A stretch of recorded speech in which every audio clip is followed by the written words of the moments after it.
There's a lot of buzz lately about what comes after the transformer.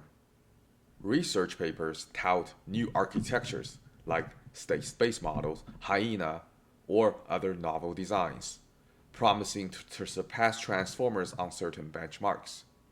Social media feeds light up with rumors that transformers are hitting a dead end.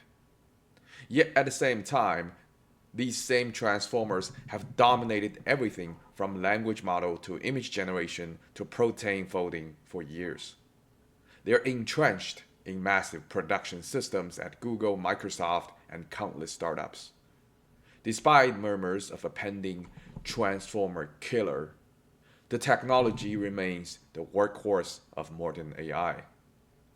Yes, some of these emerging architectures do bring fresh ideas, but there's a risk in focusing too much on incremental wins, tweaks to attention mechanisms, slight efficiency boost, or marginal improvements on niche tasks.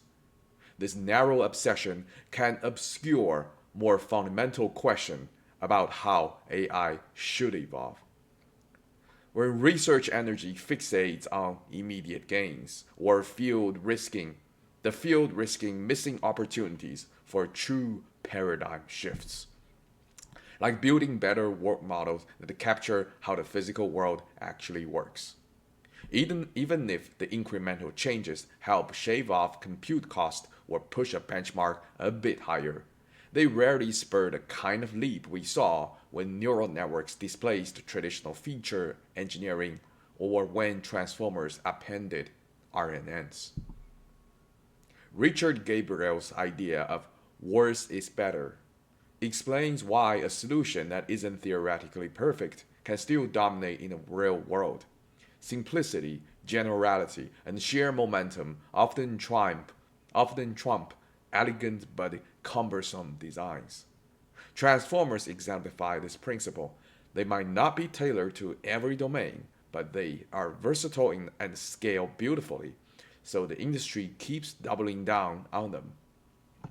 Richard Sutton's bitter lesson amplifies that theme.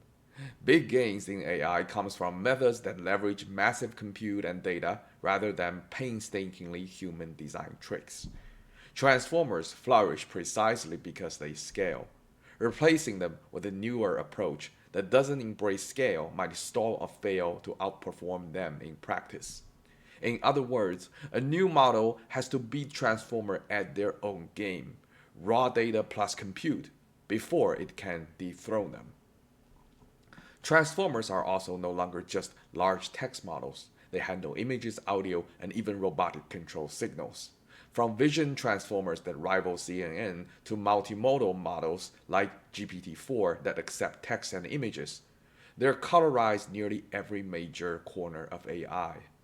Surprisingly, they also exhibit flashes of reasoning.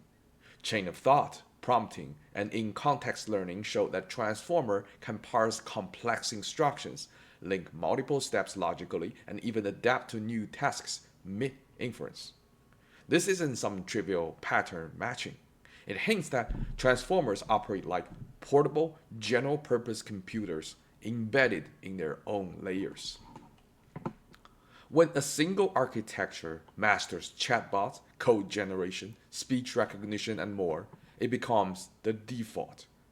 Companies invest billions into making it faster and cheaper, forging specialized hardware and software.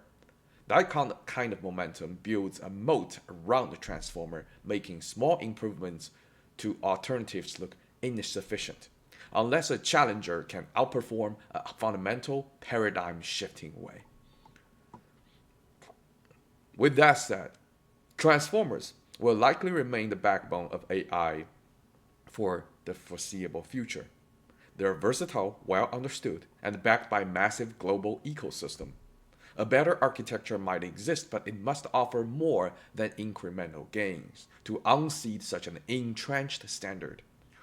True breakthroughs probably lie in how AI can develop richer models of reality grounded in the physical world rather than just producing text or labeling images. Advances in robotics simulation and active learning could pave the way toward next gen systems that deeply understand the environment they inhabit. That kind of revolution won't appear overnight. And with the transition from handcrafted features to deep learning, it takes time for a new paradigm to prove itself. Until that happens, Transformer will keep reigning, pulling in modest improvements while delivering results across dozens of domains. They may well form part of the foundation for the next leap too, if researchers integrate them into a broader world model frameworks. But the biggest gain likely waits for a distinctly different approach, one that solves the puzzle of grounding the AI in the physical world at scale, not just hooking up more layers of attention. For now, the transformer era continues. Incremental improvement isn't pointless, it's the engine of progress. Yet the truly exciting frontier lie elsewhere. Harnessing data beyond text, refining world models to capture complex dynamics, and pushing AI beyond pattern completion into genuine understanding. That's where the next transformative leap will come from. Until then, transformers dominate, not because they're flawless, but because they're good enough. And good enough tends to rule the real world.